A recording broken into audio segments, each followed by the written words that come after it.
ஞானானந்தமயம் தேவம் நிர்மலஸ்படிகாகிருதிம் ஆதாரம் சர்வ வித்யானாம் ஹயக்ரீவம் பாஸ்மகே. நேயர்கள் அனைவருக்கும் அஸ்ட்ரோகேஎஸ் ஐயங்காரின் பணிவான நமஸ்காரங்கள். குரு பெயர்ச்சி 11/5/2025 முதல் 26/5/2026 வரலாம். குரு பகவான் ரிஷபராசியில் மிருகசீரிஷம் 2ஆம் பாதத்திலிருந்து மிருகசீரிஷம் 3ஆம் பாதத்திற்கு 11/5/2026 அன்னைக்கு ஞாயிற்றுக்கிழமை சித்த யோகம் கொண்ட நாளில் சுவாதி நட்சத்திரம் இருக்கக்கூடிய சந்திரன் சுவாதி நட்சத்திரத்தில் இருக்கிற அன்னைக்கு மிருகசீரிஷம் 2லிருந்து மிருகசீரிஷம் 3ஆம் பாதத்திற்கு, அதாவது ரிஷபராசியிலிருந்து மிதுன ராசிக்கு பெயர்ச்சியாளர். சரி, குரு பகவான் அப்படின்னு சொல்லும் பொழுது பார்த்தேனால் குரு பார்க்க கோடி நன்மை அப்படின்னு சொல்லக்கூடியது. இயற்கை சுவர்களிலே முதன்மை சுவர்னு சொல்லக்கூடியவர் குரு. 100% அவர் இருந்த இடத்தையும் சரி பார்த்த இடத்தையும் சரி எப்பொழுதுமே பலப்படுத்தக்கூடியவர். பொதுவாகவே சில கிரகங்கள் பார்த்தா அந்த இடம் கெட்டு போகும்னு சொல்லுவார். ஆனால் இவர் பார்த்தா அந்த கிரகங்கள் சுபப்படும். அதனால் அதீத சுபர்னு சொல்லக்கூடியவர். அதனால் பார்த்தேனால் குரு பார்க்க கோடி நன்மை அப்படின்னு சொல்லக்கூடியது. குரு அப்படின்னு சொல்லக்கூடியவரை பொன்னன் அப்படின்னு சொல்லுவாள். அதை தவிர ப்ரஹஸ்பதி அப்படின்னு சொல்லுவாள். அதனால் குரு அப்படின்னு சொல்லும் பொழுது எல்லாவற்றையும் அவருடைய அருளால் மட்டுமே எல்லா விஷயங்களும் போகக்கூடியது. குருவுக்கும் புதனுக்கும் பெரிய வித்தியாசம் என்னன்னா, புதன் அறிவு காரகன், அறிவு சம்பந்தப்பட்ட கணிதம் சம்பந்தப்பட்ட விஷயங்களை பண்ணக்கூடிய விஷயங்கள் புதன் மூலியமாக வரும்.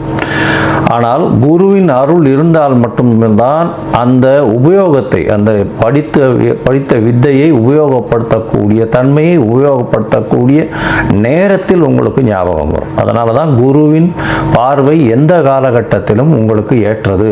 குருவின் ஆசீர்வாதங்கள் ரொம்பவும் முக்கியமானது அப்படின்னு சொல்லக்கூடியது. சரி, குருவை பற்றி சொல்லும் பொழுது பார்த்தேனால் அவர் பொன்னன்னு சொல்லுவோம். அதை தவிர அவர் ப்ரஹஸ்பதினு சொல்லுவோம், தேவகுருன்னு சொல்லுவோம்.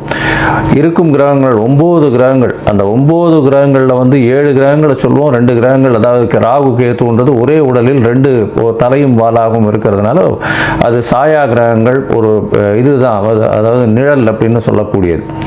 இந்த 7 கிரகங்களிலும் சூரியன் சந்திரனை விட்டால்னா 5 கிரகம் தான். அந்த 5 கிரகங்கள்லையும் மிகவும் முதன்மையான மிகவும் பெரிய இருக்கக்கூடிய கிரகமானது நம்மளுக்கு கிட்டத்தட்ட கொஞ்சம் அருகாமையில் இருக்கக்கூடிய கிரகம். அவருடைய பிரதிபலிப்பினால் நமக்கு 2.5 மடங்கு சுப பலன்கள், சூரியனுடைய ஒளி சக்தி நம்மளுக்கு வரும். அதனால் அதீத சுபம் கொடுக்கக்கூடியவர் குரு பகவான் என்று சொல்லக்கூடியது. சரி, இப்போ குருவின் பார்வை அப்படின்னு பார்த்தாலும் பொதுவாகவே எல்லா கிரகங்களும் 7ஆம் பார்வை அப்படின்றது சமசப்தம 180 டிகிரி பார்வைகளை பார்க்கும். ஆனால் குருவிற்கு விசேஷ பார்வை அப்படின்னு சொல்லக்கூடியது 5ஆம் பார்வையும் 9ஆம் பார்வையும் உண்டு. அதாவது அவர் இருக்கும் இடத்திலிருந்து 5ஆம் இடத்தையும் சுபப்படுத்துவார், 9ஆம் இடத்தையும் சுபப்படுத்துவார். மேலும் பார்த்தேனால் இந்த குரு பகவானுக்கு காலபுருஷ தத்துவத்தில் 9வது ராசியும் 12வது ராசியும் கொடுக்கப்பட்டிருக்கு. இதில் என்ன விசேஷம் அப்படின்னா, பாக்யஸ்தானத்தின் அதிபதினு சொல்லக்கூடியவர் குரு. அதாவது உங்களுக்கு ஒரு நல்ல விஷயம், எந்த ஒரு விஷயத்திலும் தடங்கள் இல்லாமல் பாக்கியங்கள் கிட்டணும் அப்படின்னா, செல்வங்களாக இருக்கட்டும், படிப்பனாக இருக்கட்டும், எந்த ஒரு விஷயம், நல்ல மனைவி இல்லாள், அதை தவிர நல்ல இல்லம், அதை தவிர குழந்தை பிராப்தி, எல்லா விஷயத்துக்குமே பாக்கியம் கிடைச்சிருக்குன்னு சொல்லணும்னாலே அதுக்கு குரு உங்களுடைய ஜாதகத்தில் நல்ல வலுப்பெற்று லக்னத்திற்கு இருக்கணும். அந்த மாதிரியான ஒரு விஷயம் இருந்ததே ஆனால் உங்களுக்கு பெரிய ஏற்றம் கொடுப்பார். குருவை பொறுத்தவரையிலும் பார்த்தேனால் 12ஆம் இடத்தையும் அவருடைய காலபுருஷ தத்துவத்தின் 12ஆம் இடமான மீனமும் குரு பகவானுக்கு உண்டானது. எப்பொழுதுமே 12ஆம் இடம்னு விரயஸ்தானத்தை சொல்லுவோம். அதை தவிர தூக்கஸ்தானத்தை சொல்லுவோம். இதெல்லாம் குருவினுடைய நல்ல பார்வையோ இருந்தாரே ஆனால் உங்களுக்கு சுப செலவுகள் வரும், நல்ல தூக்கம் வரும், உடலாக நல்லபடியாக இருக்கக்கூடிய காலகட்டமாக இருக்கும். இதெல்லாம் குருவினுடைய பார்வையோ குரு இருந்தாலோ வரக்கூடியது. சரி, குரு பகவானை பொறுத்தவரையிலும் பார்த்தேனால் அவருக்கு குரு அணி அப்படின்னு சொல்லக்கூடியது சூரியன், சந்திரன், செவ்வாய் மற்றும் குரு, இவர்கள் 4 பேர் ஒரு அணியாகவும், இவர்கள் அருள் அணி அப்படின்னு சொல்லக்கூடியதாகவும், பொருள் அணின்னு சொல்லக்கூடியவர் சுக்கிரனுடைய அணியாக, சுக்கிரன், புதன், சனி மற்றும் ராகு கேது இவர்கள் 5 பேரும் ஒரு அணியாகவும் இருக்கக்கூடியது. அதனால் குரு அதீத சுபத்துவர் 100% சுபத்துவர் குரு. அதற்கு அடுத்து சற்று கம்மியாக, அதாவது 80%, 75% சொல்லக்கூடிய அளவுக்கு சுக்கிரன் சிறந்தவர். அதே போல் பார்த்தாலேயானால் அதீத சுபத்துவம் கொண்டவர் வந்து பௌர்ணமி சந்திரனும் தனித்த புதனும் சொல்லுவாள். மிச்சவா எல்லாருமே வந்து பாவர்கள்னு சொல்லக்கூடியது. சந்திரன் வந்து பௌர்ணமி சந்திரன், அதாவது வளர்பிறை சந்திரனோ பௌர்ணமி சந்திரனோ சுபராக கொள்ளக்கூடியது. அதுவும் வந்து அமாவாசையிலிருந்து வளர்பிறைன்னு பார்த்தோம்னா ஒரு 6 நாள் 7 நாளைக்கு பார்த்தோம்னா உங்களுக்கு வெளிச்சம் இருக்கிறதுக்கு வாய்ப்பு இல்லை. அதனால் அந்த காலகட்டத்தில் சந்திரனை எடுத்துக்க மாட்டான். சரி, இப்போ குருவை பற்றி பார்க்கும்பொழுது குருவினுடைய ஸ்தலங்கள் எல்லாருக்கும் தெரியும். குருவினுடைய காரகத்துவம்னு சொல்லக்கூடியது வந்து பணம் வரணும் அப்படின்னா குரு நல்லபடியாக இருக்கணும். குரு நல்ல இடத்துல இருந்து உங்களுடைய ராசியோ லக்னத்தையோ பார்த்தாரு ஏனால் 2வது ஸ்தானத்தை பார்த்து 11வது ஸ்தானத்தை பார்த்தாரு ஏனால் பணத்திற்கு பஞ்சம் இருக்காது. பொதுவாகவே குருவை நம்ம வந்து தனகாரகன் அப்படின்னு சொல்லுவோம். ஜோதிட சாஸ்திரத்தில் தனகாரகன். அதை தவிர குருவுக்கு வந்து பார்த்தாலேயானால் புத்திர காரகன். இந்த ரெண்டும் வந்து காரகத்துவத்திலே வரும். அதனால் ஒரு ஜாதகத்தில் குருவினுடைய வலுத்தன்மை உங்களுக்கு அடுத்த சந்ததியினர் நல்லபடியாக இருக்கணும் அப்படின்னா குரு நல்ல வலுத்திருந்து குருவினுடைய ஆசீர்வாதங்கள் நிச்சயமாக இருக்கணும். அதனால் காரகத்துவம்னு பார்க்கும்பொழுது புத்திர காரகத்தை சொல்லுவாள். 5ஆம் இடம், 5ஆம் இடத்தின் அதிபதி மற்றும் குரு, இவர்கள் 3 பேரும் வந்து ஒரு ஜாதகத்தில் நல்லபடியில் இருந்தால் அந்த ஜாதகனுக்கு அதாவது புத்திர பிராப்தி இருக்கும், சந்தானம் விருத்தி அடையக்கூடிய வாய்ப்புகள் நிச்சயமாக உண்டு அப்படின்றது தான் ஜோதிட சாஸ்திரம் சொல்றது. அதே மாதிரி தன காரகன்னு சொல்லக்கூடியவரும் குரு. அதனால இந்த 2த்துக்குமே காரகத்துவம் வருது. அதனால மிச்சப்படி நல்ல விஷயங்கள் நிறைய பண்ணாலும் இந்த 2 விஷயத்தில் ரொம்பவும் முக்கியமாக இருப்பார். இதை தவிர பார்த்தாலேயானால் குருவுக்கு உண்டான மரம்னு சொல்லக்கூடியது அரச மரம். அரச மரத்தை குருவுக்கு உண்டான மரம். ஏன்னா அரச மரத்தில் பார்த்தாங்கன்னா ஒரு பகுதி வந்து விஷ்ணுவும் ஒரு பகுதி வந்து சிவனாகவும் சொல்கிறா, வேறு பகுதி வந்து பிரம்மாவாகவும் சொல்கிறா. அதனால் அரச மரத்தின் முழுவுமே மும்மூர்த்திகள் இருக்கிறதாகவும் அது குருவினுடைய ஆளுமையில் இருக்கிறதாகவும் சொல்லக்கூடியது. எல்லோருக்குமே சுவராக இருக்கக்கூடியவர் குரு. அதுதான் ரொம்ப பெரிய விசேஷம். யாருக்குமே தீங்கு செய்ய மாட்டார். ஒரு நல்லது பண்ணுவார், இல்லைன்னா பண்ணாமல் இருப்பார். தீங்குன்றது பண்ண மாட்டார். மேலும் பார்த்தீங்களேனால் குருவுக்கு உண்டான மலர்ன்றது சொல்லக்கூடியது முல்லை மலரை சொல்கிறார். அதை தவிர குருவுக்கு உண்டானது சந்தன மரத்தை சொல்லுவான்.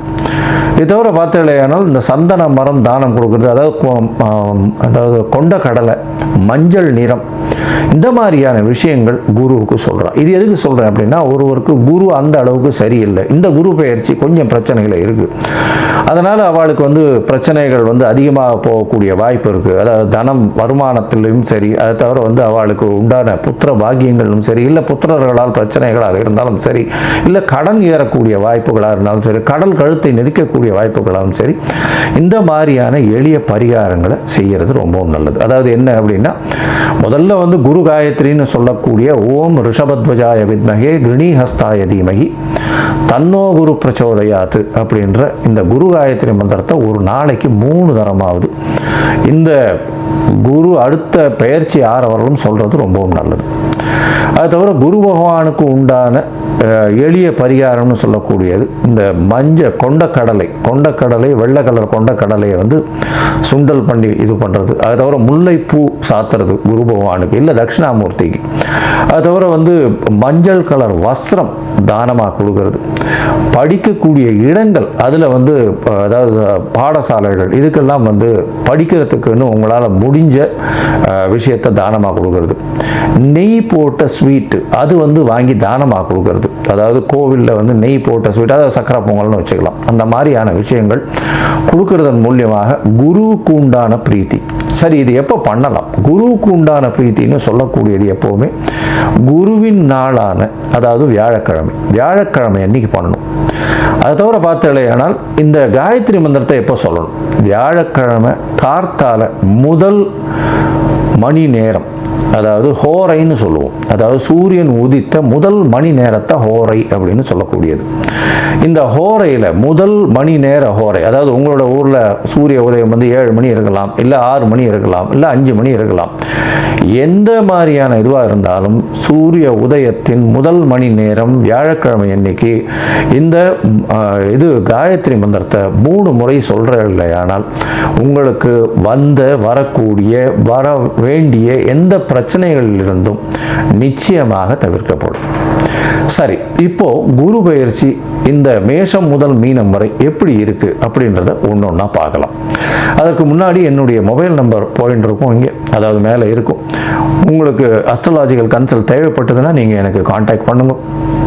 உங்களுடைய date, time, place of birth, உங்களுடைய பெயர், தாய் தகப்பனார் பெயர் வரலாம் அனுப்பிச்சு வைங்க. நான் உங்களுடைய ஜாதகத்தை போட்டு சந்தி இருக்கான்னு பார்க்குறேன். சந்தின்றது வந்து பார்த்தாலேயானால் மிருகசீரிஷம் 2ஆம் பாதம் நினச்சின்னு இருப்பான், 3ஆம் பாதத்தில் இருக்கும், ராசியே மாறிடும். இது வந்து நட்சத்திர சந்தி, நட்சத்திர பாத சந்தின்னு சொல்லுவோம். அதே மாதிரி லக்னத்தையும் பார்த்தேன்னா அதே மாதிரி லக்னத்தில் பார்த்தேனால் விசாக நட்சத்திரம் நினச்சின்னு இருப்பா, விசாக நட்சத்திரம் துலா ராசி நினச்சின்னு இருப்பா, விசாக நட்சத்திரம் விருச்சிக ராசியில் இருப்பா. அதனால் சந்தி முதல்ல பார்க்கணும். அதே மாதிரி நட்சத்திரங்கள் எந்த நட்சத்திர பாதத்தில் நிற்கிறா அப்படின்றத முதல்ல தெரிஞ்சுட்டு உங்களுக்கு நடக்கக்கூடிய தசாபுக்தி, அந்தரம், சூக்ஷ்மம் இதெல்லாம் எப்படி இருக்குன்றதையும் பார்த்துட்டு இப்போ நடக்கக்கூடிய மாறுதல்கள் என்ன ஒரு மாற்றத்தை ஏற்படுத்த போகிறதுன்றதையும் பார்த்து உங்களுக்கு உண்டான பலன்களை நான் சொல்கிறேன். அதற்கு உண்டான கட்டணத்தையும் போடுறேன். அதை அனுப்புங்க. அனுப்பிச்சதுக்கப்புறம் உங்களுக்கு அப்பாயின்மெண்ட் தரேன். இப்போது மேஷம் முதல் மீனம் வரை குரு பெயர்ச்சி 2025 11/5/2025 முதல் 26/5/2026 வரை பார்க்கலாம். ரிஷபராசிக்காரர்கள், அதாவது கிருத்திகை, ரோகிணி, மிருகசீரிஷம் இந்த 3 நட்சத்திரம் 9 பாதங்களை கொண்ட ராசி. ராசியின் அதிபதினு சொல்லக்கூடியவர் சுக்கிரன். பொதுவாகவே பார்த்தீங்கன்னா இந்த ரிஷப ராசிக்கும் துலா ராசிக்கும் பெரிய ஏற்றத்தை குரு பகவான் கொடுக்கறதில்லை. இருந்தாலும் அவருடைய காரகத்துவத்தில் வரக்கூடிய விஷயங்களை நல்லபடியாக பண்ணுவார். இவாளுக்கு பார்த்தோம்னா ஒரு இமேஜ் வரும். அதாவது அவருடைய பதவி, புகழ், அந்தஸ்து, கௌரவம்லாம் வந்து எப்போவுமே குரு பகவான் நல்ல ஒரு ஏற்றத்தை கொடுப்பார். பொதுவாகவே பார்த்தாலேயானால் இந்த ரிஷபராசிக்காரர்களுக்கு பார்த்தீங்கன்னா இந்த வருஷ பயிற்சியில், அதாவது 11/5/2025 குரு உங்களுடைய ராசிக்கு 2ஆம் இடத்துக்கு போகிறார். இவ்வளோ நாளாக பார்த்தோம்னா குரு உங்களுடைய ஜென்ம ராசியில் இருந்ததுனால ஸ்ட்ரெஸ் ரொம்ப அதிகமாக இருக்கும். யாராவது உங்களை தேவையில்லாமல் வந்து மனக்குழப்பத்துக்கு ஆளாக்குவாங்க, மன அழுத்தத்தில் போவீங்க. அது தவிர உங்களுடைய ஈகோன்னு சொல்லக்கூடிய இதுவை கட் பண்ணுவாங்க. அதன் மூலியமாக உங்களுக்கு மனசு கஷ்டங்கள் அதிகமாக வரும். இதெல்லாம் வந்து இந்த ஜென்மத்தில் குரு இருக்கும்போது நடந்தது. இப்போ பார்த்தீங்கன்னா குரு பகவான் உங்களுடைய ராசிக்கு 2ஆம் இடத்துல போகிறார். பெரிய விசேஷம் என்னென்னா தனஸ்தானத்துக்கு தனகாரகன் போகிறார். தனகாரகன் அப்படின்னு சொல்லக்கூடியவர் குரு. அவர் வந்து தனஸ்தானம்னு சொல்லக்கூடிய 2ஆம் இடத்துல போயிருக்கார். இதன் மூலியமாக பார்த்தீங்கன்னா உங்களுடைய ராசிக்கு பண வருமானம் அதிகமாக இருக்கும். எந்த இடத்திலிருந்து பணம் வருதுன்னே தெரியாது. அபரிமிதமான பண வருமானம் வரக்கூடிய வாய்ப்புகள் உண்டு. இதை தவிர பார்த்தீங்கன்னா வெளிநாட்டிலிருந்து பணம் வரும். அதை தவிர 2ஆம் இடம்னு சொல்லக்கூடியது குடும்பம், வாக்கு, தனம் அப்படின்னு சொல்லக்கூடிய ஸ்தானம். இதன் மூலியமாக உங்களுடைய பேச்சில் நல்ல ஒரு ஏற்றம் இருக்கும். அடுத்தவர்களை கவரக்கூடிய, வசீகரிக்கக்கூடிய அப்படின்னா வந்து அதாவது தன்னுடைய நிலைமை விட்டு கீழே இறங்காமல் அவர்களை வந்து தன்னுடைய ஆளுமையில் கொண்டு வரக்கூடிய இது கொண்டு வருவார். ஏன்னா குருவினுடைய பேச்சின் மூலியமாக நிச்சயமாக உங்களுக்கு எல்லா விதமான ஏற்றம் இருக்கும். 2ஆம் இடத்தில் இருக்கக்கூடிய குரு பேச்சாளர்களுக்கு பெரிய ஏற்றத்தை கொடுக்கும். அதுவும் வந்து அரசியல் இந்த மாதிரியான விஷயங்கள் இருக்கிறவங்க, கலைத்துறையில் இருக்கிறவங்க பெரிய ஏற்றத்தை கொடுக்கும். பணவரவிற்கு பஞ்சம் இருக்காது. எது எடுத்தாலும் வெற்றி கிடைக்கக்கூடிய வாய்ப்பு. குடும்பத்தில் பார்த்தீங்கன்னா கணவன் மனைவிக்குள்ள நல்ல ஒரு அந்யோன்யம் இருக்கும். குடும்பத்தில் சுப நிகழ்வுகள் நிகழும். எல்லா வகையிலையும் பணம் வரக்கூடிய காலகட்டமாக அமைப்போகிறது. சரி, இப்போ குரு வந்து 2ஆம் இடத்துல இருக்கார். 2ஆம் இடத்துல இருக்கக்கூடிய குரு உங்களுடைய ராசிக்கு பார்த்தாலேயானால் 6ஆம் இடம், 8ஆம் இடம், 10ஆம் இடம்னு சொல்லக்கூடிய இடத்தை பார்க்குறார். 6ஆம் இடம்னு சொல்லக்கூடியது ருணரோக சத்ருஸ்தானம்னு சொல்லக்கூடியதை குரு பார்க்குறார். அதனால் இவ்வளவு நாளாக உடல்நிலையில் பின்னடைவு இருந்தவா அவளுக்கெல்லாம் வந்து ஒரு நல்ல ஏற்றம், உடல்நிலையில் நல்ல ஒரு ஏற்றம் கிடைக்கக்கூடிய காலகட்டமாக அமையும். அது தவிர பார்த்தாலேயானால் உங்களுடைய ராசிக்கு 6ஆம் இடத்தை பார்க்கக்கூடிய குரு கடன் இவ்வளவு நாளாக இருந்ததே, ஆனால் கடன் எல்லாம் அடையக்கூடிய வாய்ப்புகள் உண்டு. அதை தவிர சத்ருக்களோட வந்து உங்களுக்கு அதாவது அவர்களே வந்து உங்களோட பேசி சரி உங்ககிட்ட பிரச்சனைகள் வேண்டாம்னு சொல்லி அவர்களே அடங்கி போகக்கூடிய காலகட்டமாக அமையப்போகுது. ஏன்னா குரு பகவான் பார்த்தா அந்த இடத்த வந்து நிச்சயமாக எந்த ஒரு பிரச்சனைக்கும் வரவிடாமல் சுமூகமாக தீர்வை எட்டக்கூடியவர். அதனால் குரு பார்க்கக்கூடிய நன்மைன்னு சொல்லக்கூடியது. அதனால் பார்த்தாலேயானால் பெரிய ஏற்றம் கிடைக்கும். எந்த ஒரு பிரச்சனை, லிட்டிகேஷன், கோர்ட்டு, வம்பு, வழக்கு இந்த மாதிரியான விஷயங்கள்லாம் வந்து அவுட் சைட் கோர்ட்டு செட்டில்மெண்ட்டுன்னு முடியும். அதாவது கோர்ட்டுக்கு வெளியிலேயே வந்து ஒருத்தருக்கு ஒருத்தர் பேசி நல்ல ஒரு முடிவை எடுத்து கொண்டு வரக்கூடிய வாய்ப்புகள் உண்டு. அது தவிர பார்த்தாலேயானால் உடல் நலத்தில் பின்தங்கி இருந்தால், உடல் நலத்தில் பிரச்சனைகள் இருந்தது அப்படின்னா இந்த காலகட்டத்தில் உடல் நலத்தில் ஏற்றம் கிடைக்கும். பின்தங்கியவர்களுக்கு சற்று அதாவது மருத்துவத்தின் மூலியமாக நல்ல ஒரு ஏற்றம் கிடைக்கக்கூடிய காலகட்டமாக அமையும். கடன், எதற்காக புதிய கடன் வாங்க வேண்டிய கட்டாயம் ஏற்படும். இருந்தாலும் கடன் நல்லபடியாக அடையக்கூடிய வாய்ப்புகளும் நிச்சயமாக இருக்கும். உங்களுடைய ராசிக்கு 8ஆம் இடத்தை குரு பார்க்கிறார். 8ஆம் இடம்னு சொல்லக்கூடியது மறைந்த ஸ்தானம், மறைவு ஸ்தானம்னு சொல்லக்கூடியது. அதனால் வெளிநாடு, வெளியூர், வெளிமாநிலம் செல்லக்கூடிய பாக்கியம் நிச்சயமாக உண்டு. வெளியூர் போய் வெளிநாட்டுக்கு போயிட்டு வரக்கூடிய வாய்ப்பு, அதுவும் வந்து ஐடி இண்டஸ்ட்ரியில் இருக்கிறவங்க நிச்சயமாக வெளிநாடு போய் ப்ராஜெக்ட் நிச்சயமாக பண்ணக்கூடிய வாய்ப்புகள் நிச்சயமாக உண்டு. இந்த காலகட்டத்தில் தொழில் சம்பந்தமாக புதிய வேலையும் கிடைக்கக்கூடிய வாய்ப்புகள் உண்டு. வேலையில் மாற்றங்கள் ஏற்படும், ஏற்றங்கள் ஏற்படும், ப்ரமோஷன் வரக்கூடிய வாய்ப்பு, வெளிநாடு போயிட்டு வரக்கூடிய வாய்ப்பு. அது தவிர ப்ரமோஷன் மூலியமாக அதீதமான வருமானம் வரக்கூடிய வாய்ப்புகள் நிச்சயமாக உண்டு. உங்களுடைய ராசிக்கு பார்த்தாலேயானால் 8ஆம் இடம்னு சொல்லக்கூடியது மறைந்து இருக்கக்கூடிய ஸ்தானம். அதனால் வெளிநாடு போய் சம்பாதிக்கக்கூடிய வாய்ப்பு, வெளிநாட்டிலிருந்து பணம் வரக்கூடிய வாய்ப்புகள் நிச்சயமாக உண்டு. உங்களுடைய ராசிக்கு பார்த்தாலேயானால் 8ஆம் இடத்துக்கு அதாவது 10ஆம் இடத்தை பார்க்குறார். தொழில் ஸ்தானம், சொந்த தொழில் செய்கிறவாளுக்கு பெரிய ஏற்றம் கிடைக்கும்.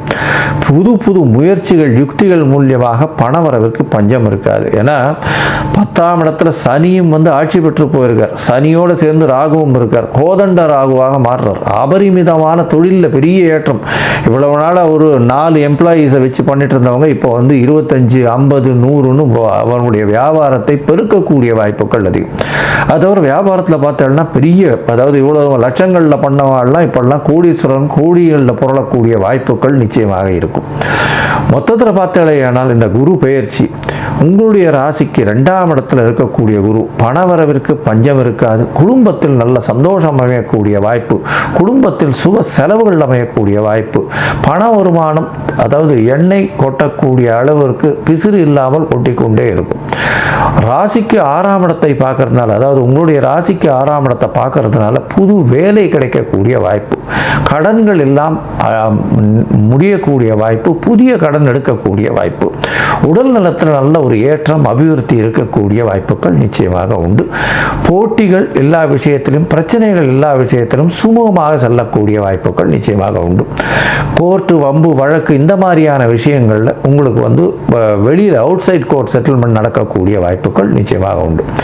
ராசிக்கு 8ஆம் இடத்தை பார்க்கக்கூடிய குரு வெளிநாடு செல்லக்கூடிய பாக்கியத்தை கொடுப்பார். வேலை நிமித்தமாக வெளிநாடு, வெளியூர், வெளிமாநிலம் செல்லக்கூடிய வாய்ப்புகள், வெளிநாட்டிலிருந்து பணம் வரக்கூடிய வாய்ப்புகள், திடீர் பணம், லாபகரமான பணம் வரக்கூடிய வாய்ப்புகள், ரேஸு, லாட்ரி இந்த மாதிரியான விஷயங்களில், ஜாக்பாட் இந்த மாதிரியான விஷயங்களில் எதிர்பாராத இடத்திலிருந்து திடீர் பணங்கள் வரக்கூடிய வாய்ப்புகள் நிச்சயமாக உண்டு. ராசிக்கு 10ஆம் இடத்துல பார்த்தாலேயானால் 10ல் இருக்கக்கூடிய சனியும் ராகுவையும் பார்க்கறதுனால தொழிலில் அபரிமிதமான ஏற்றம் இருக்கும். தொழிலில் பார்த்தாலேயானால் புதிய மாற்றங்களை ஏற்படுத்தி அதிகமான நபர்கள் வந்து தொழில் இறங்கக்கூடிய வாய்ப்புகளும், தொழில் மூலியமாக அதீத அபிவிருத்தி இருக்கும். இன்வெஸ்ட்மெண்ட் அதிகமாக போடக்கூடிய வாய்ப்புகள் நிச்சயமாக உண்டு. தொழில்கள் டர்ன் ஓவர் ஏறக்கூடிய வாய்ப்புகள், பெரிய தொழில்கள் அமையக்கூடிய வாய்ப்புகள் நிச்சயமாக உண்டு. இந்த காலகட்டத்தில் பார்த்தோம்னா உங்களுடைய தசாபுக்தி அந்தரம் சூக்ஷ்மம் சற்று சரியில்லை அப்படின்னா நீங்கள் வந்து சென்னையில் இருக்கக்கூடிய திருவல்லிக்கேணியில் போய் அவர் பார்த்தசாரதி சேவிச்சுட்டு வாங்க. பார்த்தசாரதி அர்ஜுனனுக்கு வந்து குருவாக இருந்து பகவத்கீதையை கொடுத்ததுனால அவரை வந்து குருவாக கருதப்படுகிறார். அதனால் வந்து பார்த்தசாரதியை போய் சேவிச்சுட்டு வாங்க. அதுவும் வியாழக்கிழமையில் போய் சேவிச்சுட்டு வாங்க. பெரிய ஏற்றமும் மாற்றமும் உங்கள் வாழ்வில் நிச்சயமாக வரும். இந்த குரு பெயர்ச்சி உங்களுக்கு 95 விழுக்காடுகள் பெரிய ஏற்றத்தை கொடுக்கும்.